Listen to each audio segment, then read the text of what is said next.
Hello, good evening, welcome, स्वागत, अभिनंदन आप सभी का द रियल स्टफ में। आज मैं प्रॉब्लम्स ऑन एजेस के पार्ट 4 के बारे में बात करूंगा। इससे पहले मैं इसके 3 पार्ट बना चुका हूं। अगर आपने नहीं देखे हैं तो आप देख सकते हैं। आज के जो क्वेश्चन रहने वाले हैं वो रहने वाले हैं सम बेस्ड क्वेश्चन। ठीक है, इसको बताने से पहले, इन क्वेश्चनों को बताने से पहले मैं आपसे एक क्वेश्चन करना चाहूंगा। अगर आपका एक भाई है और उसकी और आपकी अभी जो प्रेजेंट एज यानी कि वर्तमान आयु का योग माना 20 साल है, ठीक है, तो 10 साल बाद आपकी दोनों भाइयों की एज का योग कितना होगा? आपकी एज का योग होगा 40 साल। आप बोलेंगे कैसे? देखिए, अभी तो 20 साल है, ठीक है, यहां पर बताता हूं, 20 साल है, ठीक है। अभी आप दो भाई हैं, उनकी एज का योग तो 10 साल बाद कितना होगा? 10 साल आपके भाई के उसमें भी जुड़ा होगा और 10 साल आपके एज में भी जुड़ा होगा, तो कितना हो जाएगा? 20, 30, 40। ठीक है, इतनी बात समझ में आई। बस इसी देसी लॉजिक को यूज करेंगे और सारे क्वेश्चन बिल्कुल आसानी से हम सॉल्व कर लेंगे। आइए देखते हैं मेरे साथ, ठीक है। एक ही आयु अपने पुत्र की आयु की 3 गुनी थी। 10 वर्ष बाद उनकी आयु का योग 56 वर्ष हो जाएगा, तो उनकी वर्तमान आयु क्या है? माना ए और उनके पुत्र को हम बी मान लेते हैं, ठीक है। इतना आए बात समझ में? तो क्या हुआ कि प्रेजेंट एज कितना है उनका? प्रेजेंट वर्तमान कितना है? ठीक है, प्रेजेंट देखते हैं। एक ही आयु अपने पुत्र की आयु की 3 गुनी है, तो पुत्र को हमने बी माना है, तो ये इतना हो जाएगा, ठीक है। 10 वर्ष बाद उनकी आयु का योग, 10 वर्ष बाद उनकी आयु का योग 76 होगा, ठीक है, 76। तो अभी कितना होगा? अभी कितना होगा? देखिए देखिए देखिए, दो लोग हैं, 76 10 जुड़ के बना तो होगा 76। तो अभी वर्तमान में इनकी आयु का योग 56 होगा ना, 56 होगा। इतनी बात अगर आपको समझ में आ गई तो ये बिल्कुल अब कुछ नहीं रहा। अगर आपको इसको एक्स मान सकते हैं, इसको 3x और ये x हो जाएगा, तो हमारे पास 3x plus 4x, 3x plus x equal to दे रखा है हमारे पास 56, तो x इक्वल टू 14 हो गया ना। इतनी बात समझ में आई? x इक्वल टू 14 हो गया। अब हमें किसी की भी निकालनी, हम निकाल सकते हैं। एक ही निकालनी है वर्तमान आयु, तो 3 इंटू 14 ये हो जाएगा हमारा 42। और अगर हमें बी की निकालनी है तो बी की हमने एक्स ही मानी थी, तो बी हो जाएगा 14 साल का। इतनी बात आई समझ में? आई होप आपको ये समझ में आया होगा। आइए कुछ और क्वेश्चन देखते हैं, आपको पूरे ढंग से समझ में आ जाएगा। माता और उसकी पुत्री की आयु का योग 50 वर्ष है। 5 वर्ष पहले माता की आयु पुत्री की आयु का 7 गुना थी। 5 वर्ष पहले, ठीक है। पहले हमें जो जो दिए है, मदर और डॉटर दी है, ठीक है। 5 वर्ष पहले, ठीक है, 5 ईयर्स एगो कितना था? 7 गुना थी। अगर चलो इसको x मानते हैं तो इसको 7x मानना पड़ेगा। इतनी बात समझ में आई? 5 वर्ष पहले, ठीक है, माता और उसकी पुत्री की वर्तमान आयु का योग 50 वर्ष है, तो 5 वर्ष पहले कितना रहा होगा? 5 वर्ष पहले तो 5 5 दोनों में जुड़ा होगा, तो 5 वर्ष पहले दोनों की आयु का योग 40 होगा ना, 40 होगा। इतनी बात आपको समझ में आई? देखिए, अभी वर्तमान में तो 50 वर्ष है, ठीक है, तो 5 वर्ष पहले, तो 5 वर्ष पहले क्या होगा? 5 मां की आयु में भी जो होगा और 5 जो पुत्री की आयु में भी वो होगा, तो दोनों 40 होगा ना। अगर मैं बोलूं यहां से 5 वर्ष बाद कितने का होगा, तो 5 प्लस 5 तो 50 हो जाएगा ना। ऐसी बिल्कुल यही लॉजिक है और कुछ नहीं है, बिल्कुल आसान है अगर आप इसको समझ गए होंगे तो 5 वर्ष पहले आयु का योग 8x, तो ये भी तो 5 वर्ष पहले का है, तो ये हो जाएगा 40। x इक्वल टू निकल जाएगा हमारा 5, ठीक है। तो हमको किसकी निकालनी है? दोनों की निकाल देते हैं। मदर की कितनी हो जाएगी? m 35 और पुत्री की, जिसको डॉटर बोला है, उसकी हो जाएगी 5। क्या ये आंसर हो गया? जी बिल्कुल नहीं हो गया। ये 5 साल पहले की आयु की बात कर रहे हैं, तो अभी वर्तमान में कितनी हो जाएगी? वर्तमान में हो जाएगी ये 40, ठीक है।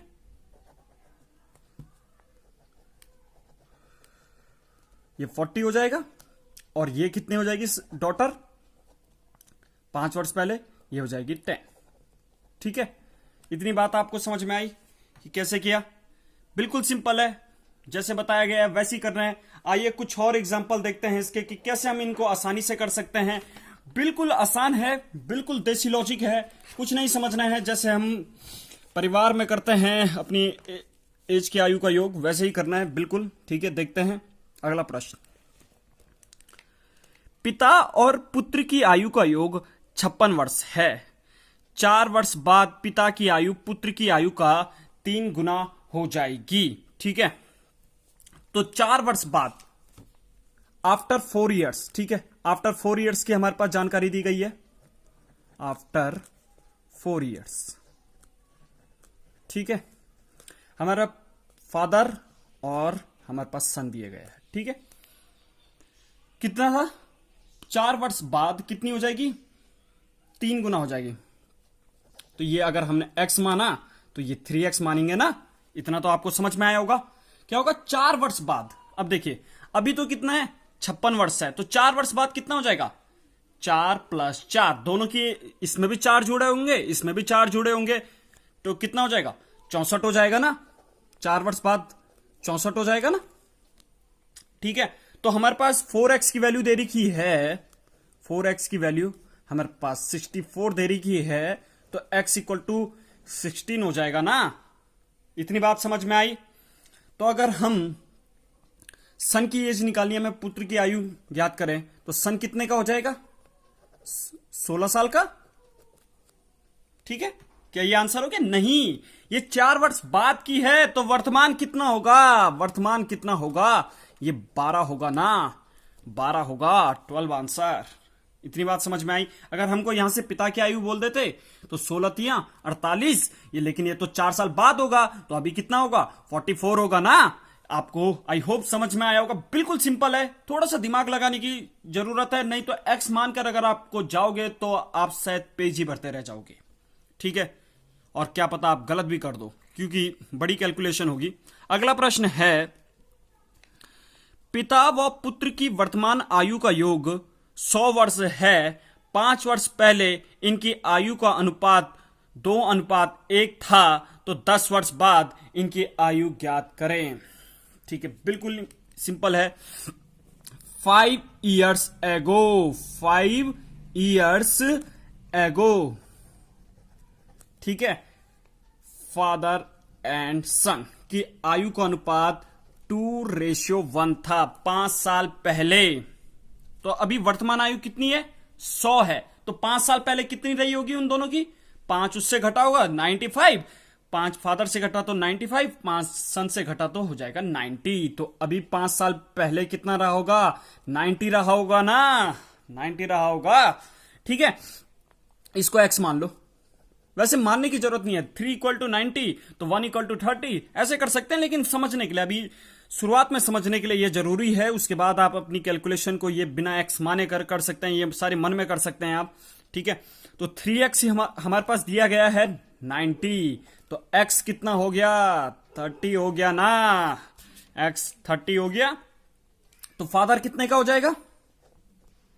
हम देखें तो फादर हो जाएगा 60 का, 2 × 30 60 हो गया। ठीक है, 2 × 30 60 हो गया। अगर हम सन की बात करें तो सन कितना होगा? हो गया, सन की x मानी थी तो x = सन = 30 हो गया ना, सन की x थी। ठीक है, लेकिन ये हो गया आंसर? नहीं, 5 साल पहले का था, तो अभी कितने का हुआ होगा? अभी हुआ होगा 65 का, और ये कितने का होगा? अभी 35 का। इतनी बात समझ में आई? लेकिन हमारे पास कुछ और भी निकालना है हमें। 10 वर्ष बाद इनकी आयु का अनुपात कितना होगा? 10 वर्ष बाद, अभी 65 का है, तो 10 वर्ष बाद ये हो जाएगा 75 का, और अभी ये 35 का है, तो 10 वर्ष बाद ये हो जाएगा 45 का। क्या यही रेशियो नहीं हो गया? ये रेशियो हो गया, इसको हम काट सकते हैं। तो ठीक है, 15 की टेबल में जाता है ये, 15 पंजे 75 और 15 तिया 45, ये आंसर हो गया। आई होप आपको समझ में आया होगा। ये भी बिल्कुल सिंपल कॉन्सेप्ट से मैंने बताने की कोशिश की, कोई भी ज्यादा बड़ा लॉजिक नहीं है, कोई दिमाग लगाने की जरूरत नहीं है। आपको पसंद आया हो तो प्लीज चैनल को सब्सक्राइब कीजिए, वीडियो को लाइक कीजिए। इसके बाद मैं इसका आखिरी पार्ट लाऊंगा जिसमें मिसलिनियस क्वेश्चन होंगे, विविध क्वेश्चन होंगे कि उन क्वेश्चनों को कैसे करेंगे। और उसके बाद आपका अभी जो 4 पार्ट बनाए हैं, अगर आप अभी कोई किताबों से क्वेश्चन करेंगे तो आपका कोई भी क्वेश्चन गलत नहीं होगा। ठीक है, अगर आपको वीडियो पसंद आई हो तो प्लीज फिर से कहूंगा कि चैनल को सब्सक्राइब कीजिए। आप सभी का बहुत बहुत धन्यवाद। Thank you so much.